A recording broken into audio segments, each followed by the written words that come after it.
in today's gospel, Jesus is teaching us about the importance of remorse whenever we find ourselves in the state of sin.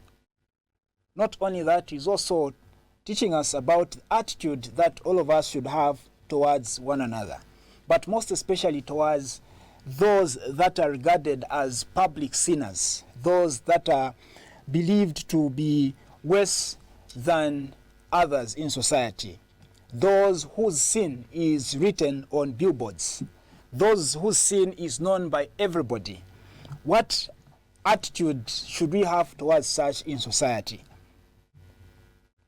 The woman in the gospel, first of all, acknowledges that she has been bad, that she has sinned and sinned so badly. And then she sees Jesus and she seeks his forgiveness. She makes a step towards embracing forgiveness from Jesus. And because of her faith, because of the gesture that she shows towards mending her own spiritual life, like making things right in her life, Jesus tells her, go, your faith has healed you. Go, your faith has saved you. Go in peace. Your sins have been forgiven. This woman expresses remorse for what she has done. There are many times that we do wrong things, but we don't even feel bad at all. Like we celebrate doing wrong things. There are many people who look at doing wrong things as an achievement. And they'll go about talking about what they did, when actually everybody even knows that what they did was wrong. But they themselves will not see it from that angle. They go about celebrating the wrong thing that they did. Jesus is talking to us about remorse. When you do something wrong, be remorseful. Consider the kind of damage that what you have done has done to yourself, but also to other people, and feel bad about it. Secondly, what is our attitude now towards those that seek God's mercy, those that have been regarded in society as public sinners? Look at the attitude of the Pharisees at table. When they see that woman expressing remorse for what she has done in her life, coming to Jesus, and in her expression of remorse, and in her asking for forgiveness, she begins to anoint the feet of Jesus with the most expensive alabaster oil. What do those Pharisees say? I'll read exactly what they say. Now, when the Pharisees who had invited him saw it, and this is what they said, if this man were a prophet, he would have known who and what sort of woman this is who is touching him, for she is a sinner, as if they themselves are perfect. And this is exactly what we do also in our times, in society, towards those that, or whose sin is public knowledge. We point an accusing finger at them as if we are not just as bad ourselves. Because our own sin is not written on the billboards, we think we are better than those whose sin is even being talked about on Facebook. And we are the first ones even to throw stones at them. Since nobody knows what I do, therefore, I am better than that person. Look at this man.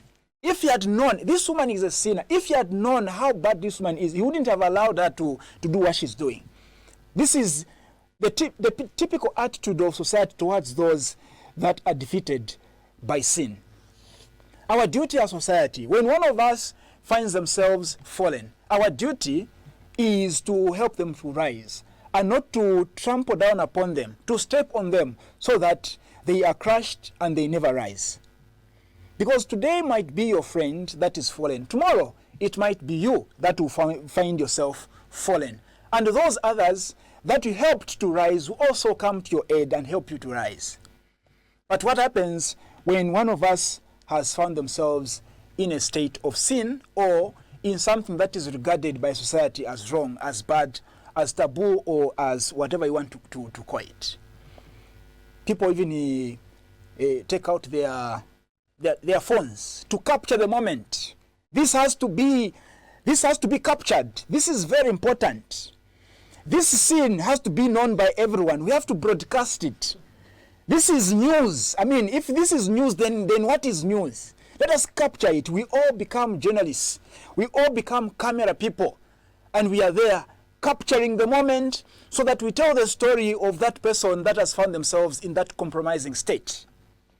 And we feel so good about reporting about what that person has done. We carry all the stones that we can gather around and begin to throw at that person because they have found themselves in that state. We are not different from the Pharisees who look at that woman expressing remorse for the sins that she has committed in her life. And they say, she is a sinner. She's not even supposed to come anywhere near him. If he only knew how bad she is, he wouldn't have allowed her to come any close. This is exactly what we say.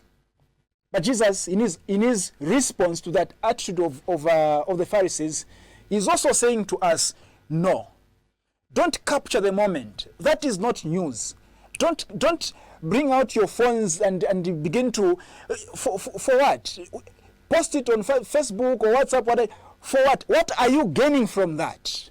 Your duty in that situation is to help that brother. It is to help that sister to rise from that fallen state without capturing the moment. Today it is that person. Tomorrow it might be you. Zakusogolo siziziwika. If you are my daughter fishibukwa. Utu wamuna kwa tuition se fishye wino. Kanshi mairo akasupagato vekato wamuna. Kanshi evyo wasunga muka supefi. It is not time to capture the moment whenever we find one of us falling. It is time for us to help them rise. And this is the attitude of Jesus towards the woman. This woman who is defeated by sin, who feels remorseful for what she has done. Jesus says, because of your faith, because of this gesture that you have shown, your sins have been forgiven. Go in peace. Meaning that all this time you've been crushed, you've been under the weight of sin. But I say to you, go in peace. This thing has been removed away from your shoulders. Go in peace. Be peaceful. Go out and have this sense of peace because you are not in the state of sin anymore. This is the attitude of Jesus towards the sinner. And this is what he wants us to do as well. To help each other to reform. To help one another to come back to the right path without capturing the moment. Without embarrassing anybody. Because everybody has fallen short of the glory of God. The only difference among us is that one's sin is going to be written in the newspapers, on Facebook, and on Instagram. What else is there? On TikTok, on whatever else is there. It is going to be written out there. The other person, their sin is not going to be written anywhere. It will just be in their heart. They know that this is what has happened, this is what I've done. It is just in their heart. But does that make them better than the person whose sin is written on all those platforms? The answer is certainly it doesn't. Amen.